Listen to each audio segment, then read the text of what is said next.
شریعت و طریقت کا گنجینہ، قلوب و معارف کا بحر ناپیدا کنار ہے۔ اللہ تعالیٰ عز و جل نے اس میں وہ سب کچھ بیان فرمایا جس کی ہمیں قیامت تک ضرورت ہو سکتی ہے۔ دونوں جہان کی صلاح و فلاح کے طریقے اللہ رب العزت نے اس میں ذکر فرمایا۔ اپنے حبیب کا تعارف بھی خوب کرایا اور اپنی ذات سے بھی ہمیں اس مبارک کتاب میں متعارف کرایا۔ اگر آپ اللہ رب العزت کی ذات و صفات کے تعلق سے دیکھیں تو قرآن بے بدل خزانہ ہے، اور اللہ کے حبیب کی ذات و صفات کی پہچان کے لحاظ سے دیکھیں تب بھی یہ بے مثل و بے مثال خزانہ ہے۔ اللہ کے حبیب صلی اللہ تعالی علیہ وسلم کے محامد، ان کے اوصاف کریمہ، اللہ رب العالمین کی آیات اور اللہ رب العزت کے محامد ہیں۔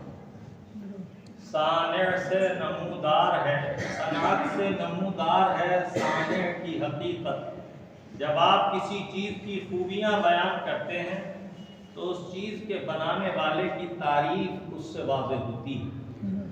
اللہ تعالیٰ عز و جل نے اپنا تعارف قرآن کریم میں کراتے ہوئے ارشاد فرمایا هو العلی العظیم، وہ بلندی والا، عظمت والا ہے، عظیم، بہت زیادہ بلندی والا، عظمت والا۔ هو العلی العظیم فرمایا، اور جب اپنے محبوب کا تعارف کرایا تو ارشاد فرمایا انک لعلی خلق عظیم، اے محبوب آپ خلق عظیم پر فائز ہیں۔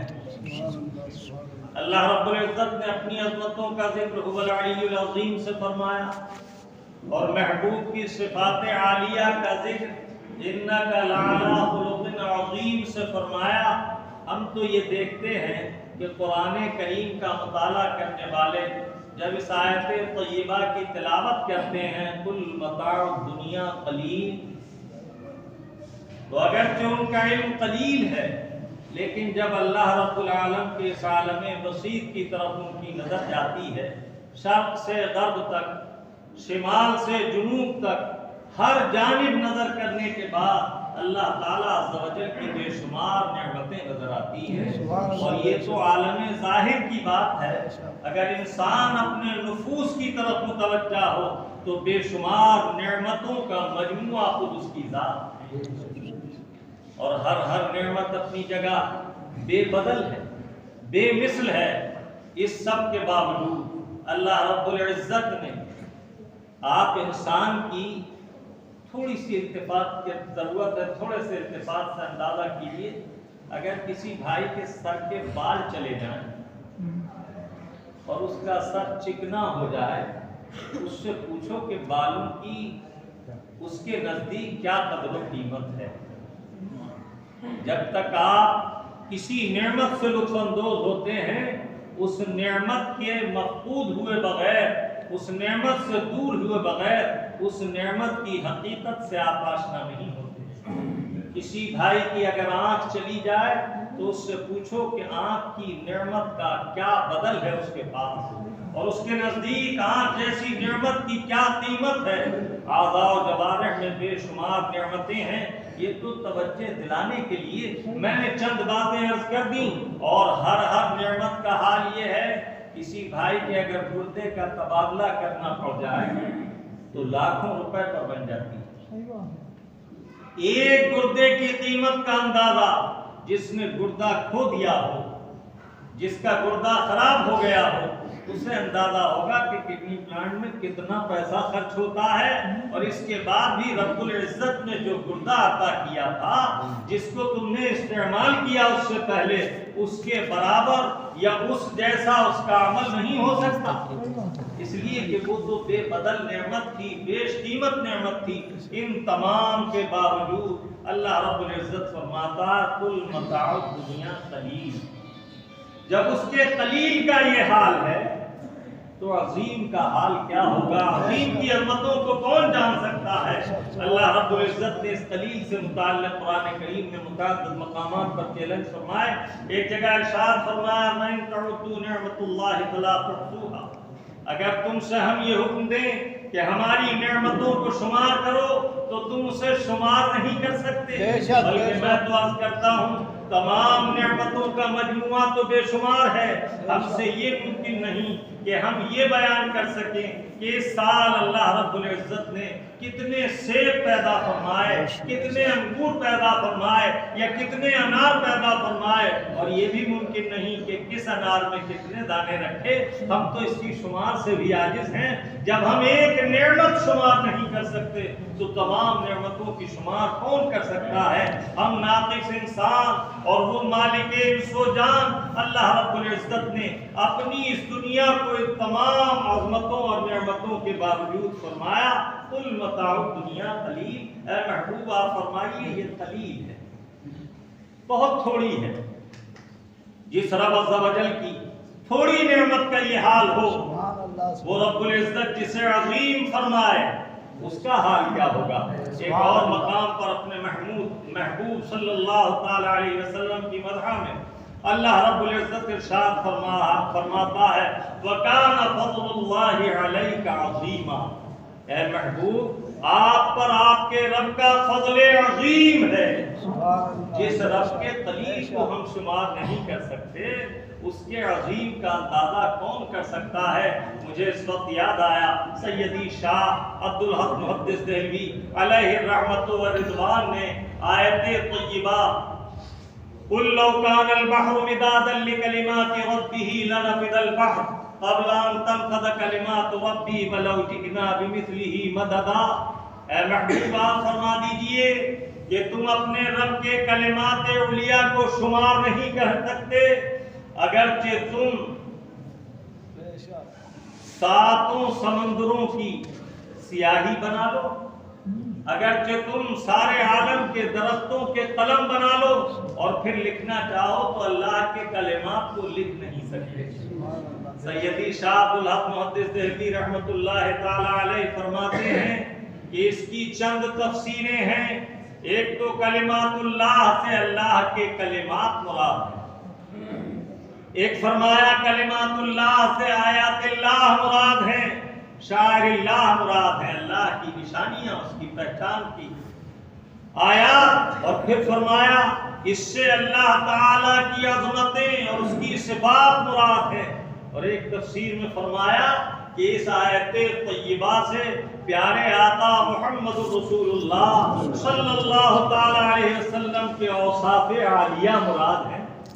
اب ذرا سوچو، ایک اور آیت طیبہ میں فرمایا اگر تم ساری زمین کے درختوں کے قلم بنا لو اور اس جیسے 7 سمندر جمع کر لو اور اس کی سیاہی بنا لو اور لکھنا چاہو تو اپنے رب کے کلمات اور محامد کو تم مکمل نہیں کر سکتے. سبحان اللہ و بحمدہ سبحان اللہ العظیم. یہ چند کلمات تمہید کے طور پر اس لیے عرض کیے کہ حضرت سیدنا امام شافعی رحمت اللہ تعالی علیہ قرآن کریم کے فضل پر کلام فرماتے ہوئے فرماتے ہیں اعوذ باللہ من الشیطان الرجیم سے میں 12,000 مسائل کا استنباط و استدلال کرتا ہوں. کسی نے عرض کیا حضور اس مختصر سی آیت طیبہ سے 12,000 مسائل، تو فرمایا کہ اس میں 12 لاکھ سے بھی زائد مسائل بیان ہوئے ہیں، اس میں سے میں 12,000 کا استنباط کرتا ہوں. عرض کیا حضور یہ کیوں کر ممکن؟ فرمایا اس میں اللہ رب العالمین نے شیطان لعین سے اپنی بارگاہ میں پناہ مانگنے کا حکم فرمایا، اور ہر شخص جانتا ہے کہ گناہ باعث شیطانی سے ہوتا ہے اور ان گناہوں کی کوئی تعداد نہیں. اسی طرح شیطان کے شر سے بچ کر انسان نیکیوں کی طرف راغب ہوتا ہے اور حسنات کا بھی کوئی تعدد اور شمار نہیں. تو جب لا تعداد گناہ اور لا تعداد نیکیوں کی نسبت اس آیت طیبہ سے فیضان حاصل ہوتا ہے تو ان سب کے احکام اس میں پوشیدہ. اسی طرح ایک موقع پر فرمایا قرآن کریم کو تم کیا جانتے ہو؟ پھر فرمایا والعصر ان الانسان لفی خسر. یہ سورہ مبارکہ مختصر کلمات پر منحصر ہے، لیکن اس پاک سورت کی عظمت کا حال یہ ہے کہ اگر میرا مولا صرف یہی نازل فرماتا اور پورے قرآن میں تفصیل جو وارد ہوئی وہ نہ ہوتی تو ہمارے لیے یہی سورہ پاک کافی. اس سے اندازہ کیجئے کہ قرآن کریم باوجود مختصر عبارت ہونے کے کتنی عظمتوں کا حامل ہے. اللہ رب العزت ہمیں اور آپ کو قرآن کریم سمجھنے سمجھانے کا سچا ذوق عطا فرمائے. اب آئیے جو آیت کریمہ میں نے تلاوت کرنے کا شرف حاصل کیا، ہم عدم متوجہ ہو کر چند کلمات اس آیت مبارکہ سے متعلق سماعت کریں. اللہ رب العزت ارشاد فرما رہا ہے محمد رسول اللہ، محمد اللہ کے رسول ہیں. اس آیت طیبہ میں 3 لفظ ارشاد ہوئے، محمد، رسول، اللہ. یہ تینوں لفظ ایسے جامع ہیں کہ علم و حکمت کے سمندر اس میں سمو دیے. اس مختصر مجلس میں، اس مختصر وقت میں یہ ممکن نہیں کہ تینوں لفظوں پر گفتگو ہو، لہذا صرف لفظ محمد سے کچھ باتیں میں عرض کرنے کی کوشش کرتا ہوں. کہاں وہ صاحب انس و جان اور کہاں ہم جیسے ناقص انسان ان کی عظمتوں کے قربان کہ ان کے رب عز و جل نے ان کا نام نامی اسم گرامی محمد رکھا اور ارشاد فرمایا محمد اللہ کے رسول ہیں. یہ قرآن کریم کی آیت طیبہ بھی ہے اور کلمہ طیبہ کا جز آخر بھی ہے. پہلا کلمہ طیبہ کا جز ہے لا الہ الا اللہ، اللہ کے سوا کوئی معبود نہیں. مجھے یاد ہے کہ لفظ الہ اور اللہ پر میں نے ایک موقع پر گفتگو کی تھی. اب اس آیت طیبہ، اس کلمہ طیبہ کا دوسرا جز جو آیت طیبہ بھی ہے اسے ملاحظہ کیجئے، وہ ہے محمد رسول اللہ. محمد اللہ کے رسول ہیں. یہی وہ کلمہ پاک ہے جسے پڑھ کر کافر کفر سے تائب ہو کر داخل اسلام ہوتا ہے اور اس کے دل میں ایمان کی شمع جگمگانے لگتی ہے. لا الہ الا اللہ، حروف گنیے تو 12. معنی یہ ہے کہ 12ویں والے سے لپٹ کر اللہ کی ذات کو مان لو تو مومن ہو جاؤ گے. لا الہ الا اللہ اس میں بھی حروف 12 اور محمد رسول اللہ اس میں بھی حروف 12. اللہ رب العزت نے اپنے محبوب کا نام نامی اس میں گرامی محمد رکھا. محمد میں 4 حرف ہیں، ایک میم، پھر ہے، پھر میم، پھر دال. 2 میم ہیں اور ایک ہا ہے اور ایک دال، 4 حرف. اور ایک حرف اس میں مشدد تشدید والا. اللہ اس میں بھی 4 حرف ہیں اور ایک حرف اس میں بھی مشدد ہے تشدید والا، لیکن اس تشدید پر کھڑا زبر ہے.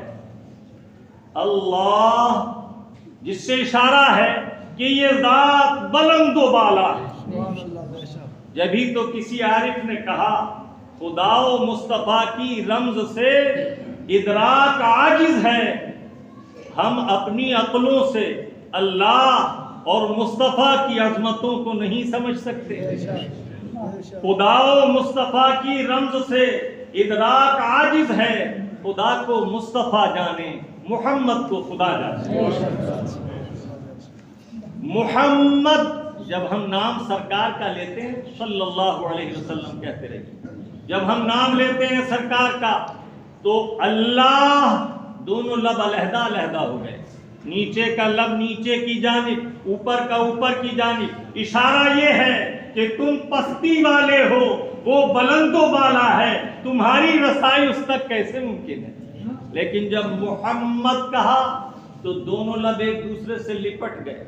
دونوں لب ایک دوسرے سے چمٹ گئے. معنی یہ ہے اگرچہ تم پست ہو لیکن یہ وہ نام ہے جو تم پستی والوں کو اس بلندی والے کے قرب تک لے جاتا ہے. لب پہ آ جاتا ہے جب نام جناب، لب پہ آ جاتا ہے جب نام جناب، منہ میں گھل جاتا ہے شہد نایاب. یہ پیارا نام وہ مبارک نام ہے. تمام پیدا ہونے والے بچوں کے نام علماء سے پوچھ کر رکھتے ہیں لوگ، یا دادا نام رکھتے ہیں، دادی نام رکھتی ہیں، والد نام رکھتے ہیں، لیکن آقا نعمت صلی اللہ تعالی علیہ وسلم کو یہ نام اللہ رب العزت نے عطا فرمایا اور حضرت جبرائیل امین علیہ السلام کے ذریعے حضرت سیدی عبد المطلب رضی اللہ تعالیٰ عنہ کو بتایا گیا اور آپ نے یہ نام رکھا. اور کسی بچے کا نام پیدا ہونے پر رکھا جاتا ہے نا، لیکن میرے آقا صلی اللہ تعالی علیہ وسلم کا نام، حضور اقدس صلی اللہ تعالی علیہ وسلم کی ولادت حضرت عیسیٰ علیہ السلام کے وصال فرمانے کے 571 برس کے بعد ہوئی. کتنے سال بعد؟ 571 برس بعد. لیکن حضرت عیسیٰ علیہ السلام اپنے بعد میں آقا نعمت کے محامد و فضائل اور خوبیاں بیان فرماتے ہوئے ارشاد فرماتے ہیں، محمد مبشرا برسول یاتی من بعدی اسمہ احمد، میں اپنے بعد آنے والے رسول کی تمہیں بشارت دینے آیا ہوں جن کا نام احمد ہوگا. احمد اور محمد، آپ کہیں گے بات تو محمد کی چل رہی تھی، احمد کہاں سے آیا؟ اللہ تعالیٰ نے اپنے محبوب کے بے شمار صفاتی نام رکھے، ہزاروں ہزار، لیکن احمد اور محمد یہ دو ذاتی نام ہیں. جیسے اللہ رب العزت کا نام ذاتی اللہ اور الرحمن، اللہ تعالیٰ عز و جل کا نام ذاتی اللہ اور محبوب علیہ السلام کے دو نام ذاتی ہیں احمد اور محمد، اور دونوں کا اشتقاق، دونوں کا مادہ حمد سے ہے. اب اسے یوں سمجھو کہ احمد کے معنی ہیں جس نے اللہ کی سب سے زیادہ تعریف کی ہو، اور محمد کے معنی ہیں جس کی اللہ نے سب سے زیادہ تعریف کی. امام راغب امام اصفہانی علیہ الرحمت و رضوان اس کے معنی بیان کرتے ہوئے ارشاد فرماتے ہیں، محمد الذی حمد مرۃ بعد مرۃ الذی حمد کرۃ بعد کرۃ. محمد وہ ہے جس کی تعریف کے بعد تعریف کی جائے، حمد کے بعد حمد کی جائے، پہ ہم مکرر سکرر تعریف و توصیف کی جاتی ہے. معنی یہ ہوئے کہ اللہ تعالیٰ عز و جل نے اپنے محبوب کی سب سے زیادہ تعریف کی، اس لیے ان کا نام نامی اسم مفعول وہ جو تعریف کیا ہوا ہے، سراہا ہوا ہے، محمد ہوا. اللہ رب العزت نے اپنے پیارے محبوب کا نام ہی اتنا اچھا رکھا کہ خاک بدہن ایشاں، ان کے منہ میں خاک جو میرے آقا کی تعریف و توصیف کے بجائے تحقیر یا تضمیم کریں، یعنی وہ ذم کے ساتھ، برائی کے ساتھ سرکار کو پکارے، یہ اللہ تعالیٰ عز و جل نے اپنے محبوب کا نام رکھے اس کا دروازہ بند کر دیا. اب اگر کوئی میرے آقا کو برا کہے گا اور محمد کہہ کر کہے گا تو پہلے اقرار کر لے گا کہ وہ جو سب سے زیادہ تعریف کیے ہوئے ہیں، سب سے زیادہ خوبیوں والے، سب سے زیادہ سراہے ہوئے ہیں، پھر کچھ بکواس کرے گا تو اپنے منہ آپ چھوٹا. کیسی شان ہے. اور یہ نقطہ میں نہیں عرض کر رہا ہوں بلکہ یہ نقطہ خود میرے آقا نے ارشاد فرمایا. صحابہ اکرام رضوان اللہ علیہ مجمعین کے قلب پاک کو رنج پہنچا. انہوں نے آ کر عرض کیا، یا رسول اللہ، آپ کو مشرکین و کفار مکہ مذمم کہتے ہیں اور مذمم کہہ کر برا بھلا کہتے ہیں. سبحان اللہ. میرے آقا صلی اللہ تعالی علیہ وسلم نے ارشاد فرمایا، کیف یصرف اللہ عنی شتم قریش یجتمعون مذمما ویلعنون مذمما وانا محمد. اللہ تعالیٰ عز و جل نے قریش مکہ کی بری بھلی باتوں کو سب و شتم کو مجھ سے کس طرح پھیر دیا کہ وہ کسی مذمم کو برا کہتے ہیں، کسی برے کی برائی کرتے ہیں، اور ہم تو اپنے رب کی جانب سے محمد ہیں۔ سبحان اللہ، سبحان اللہ، سبحان یہ وہ نام پاک ہے کہ اس جہان میں بھی ہمارا اسی سے بیڑا پاک، اور برزخ میں بھی اسی سے بیڑا پاک، اور حشر میں بھی اسی سے بیڑا پاک۔ دیکھو تینوں جگہ سے متعلق تفصیل تو بہت ہو جائے گی، صرف ایک برزخ کی مثال ذکر کر دیں۔ قبر میں چلا گیا بندہ مومن، جیسا ہی جا کر قبر میں لٹایا گیا، گھر والے دفن کر کے علیحدہ ہو گئے۔ یہاں یہ نقطہ ملحوظ رہے کہ جانے ملکان، حدیث پاک میں جو وارد ہوا ہے کہ دفن کے بعد دو فرشتے قبر میں آتے ہیں، کیا کہا جاتا انہیں؟ منکر نکیر۔ تو یہ دونوں فرشتے کب آتے ہیں؟ جب اہل خانہ دفن کے بعد قبر سے علیحدہ ہو جاتے ہیں۔ جب تک قبر کے قریب رہتے ہیں اس وقت تک یہ نہیں آتے۔ کل ہمارے کسی بھائی نے ایک مسئلہ معلوم کیا تھا کہ جمعرات کا دن ہے، کچھ لوگ کہتے ہیں مغرب بعد دفن کر دیں تو جمعے کی فضیلت مل جائے گی، اور وقت زیادہ ہے، صبح 8 بجے انتقال ہوا۔ میں نے کہا آپ نے کیا وقت رکھا ہے؟ کہا لوگ جمع ہو گئے ہیں اور نماز عصر کے بعد کا ارادہ تھا، یہی اعلان تھا، اور عصر اور مغرب کے درمیان بھی خاصا فاصلہ ہے، اتنی دیر لوگ بے قرار رہیں گے۔ میں نے ان سے کہا حدیث طیبہ میں ہے کہ اگر ضرورتاً آپ دفن کریں جمعرات کے دن فوت ہونے والے کو، اور انتظار کرنا آسان نہ ہو، تو آپ دفن کے بعد چند اہل خانہ میں سے چند افراد گھر والوں میں سے قبر کے قریب رہیں اور اللہ و رسول کا ذکر کرتے رہیں، کلمہ طیبہ سبحان اللہ الحمدللہ تلقین کریں، ذکر اذکار میں منہمک رہیں، اور جیسے ہی مغرب کی اذان ہو تو اب یہ رحمت الہی جوار رحمت میں داخل ہو گیا۔ جمعے کے دن فوت ہونے والے کا قبر میں سوال جواب نہیں ہوتا، مومن بلا حساب برزخ میں آرام کرتا ہے۔ تو جب یہ فضیلت پانے کے لیے جمعرات کی شب جیسے شروع ہوتی ہے، سورج ڈوبا تو یہ فضیلت حاصل ہو گئی، اور جب تک سورج نہ ڈوبے جمعے کے دن تب تک یہ فضل حاصل ہے۔ تو اس کا طریقہ فقہائے کرام نے اور احادیث طیبات میں یہ بھی مذکور کیا ہے۔ ضمناً یہ بات عرض کرتی، برزخ کا ذکر کر رہا تھا، قبر میں مومن گیا، اللہ کے محبوب صلی اللہ تعالی علیہ وسلم کے تعلق سے آپ نے سنا ہے کہ سرکار کا دیدار مومن کو قبر میں کرایا جائے گا، تو جانو وہ کیسے ہوگا۔ اللہ رب العزت کے فرشتے آ کر سوال کریں گے، من ربک، تفصیل میں نہیں جاتا، تیرا رب کون ہے؟ اختصار موجود ہے نا، تیرا رب کون ہے؟ اس کا جواب ہوگا ربی اللہ، میرا رب اللہ۔ ایسا محتم بشان، ایسا عظیم امتحان ہے کہ دنیا کی حکومتیں پرچہ آؤٹ ہونے سے گھبراتی ہیں، قانون بنا دیے گئے وقت سے پہلے پرچہ آؤٹ نہیں ہونا چاہیے، لیکن یہ ایسا عظیم امتحان ہے کہ اس کا پرچہ اللہ کے حبیب نے پہلے ہی بیان کر دیا۔ یہ سوال ہوں گے، اس وقت اس میں استقامت اگر رہی تو بیڑا پار ہے۔ پہلا سوال ہوا من ربک، تیرا رب کون ہے؟ ربی اللہ، میرا رب اللہ ہے۔ لیکن یہ جواب ہر وہ شخص دے سکتا ہے جو کلمہ گو ہے لیکن مومن نہیں ہے، کیوں؟ قرآن نے بتایا نا وَمِنَ النَّاسِ مَن يَقُولُ آمَنَّا بِاللَّهِ وَبِالْيَوْمِ الْآخِرِ وَمَا هُمْ بِمُؤْمِنِينَ۔ اے محبوب، کچھ لوگ وہ ہیں جو کہتے ہیں ہم بھی ایمان لائے جیسے صحابہ اکرام ایمان لائے، لیکن وہ مومن نہیں۔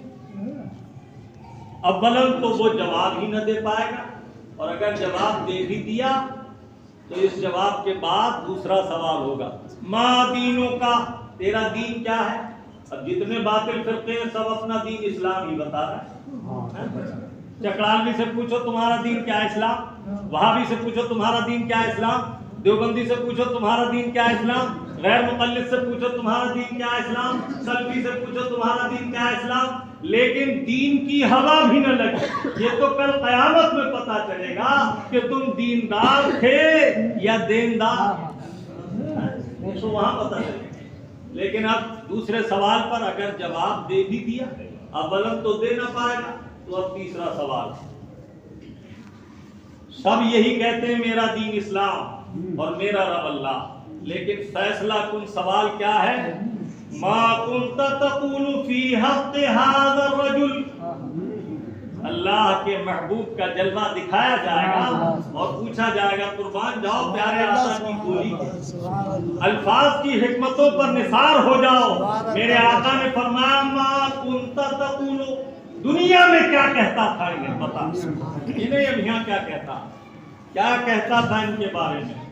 ما كنت تقول في حق هذا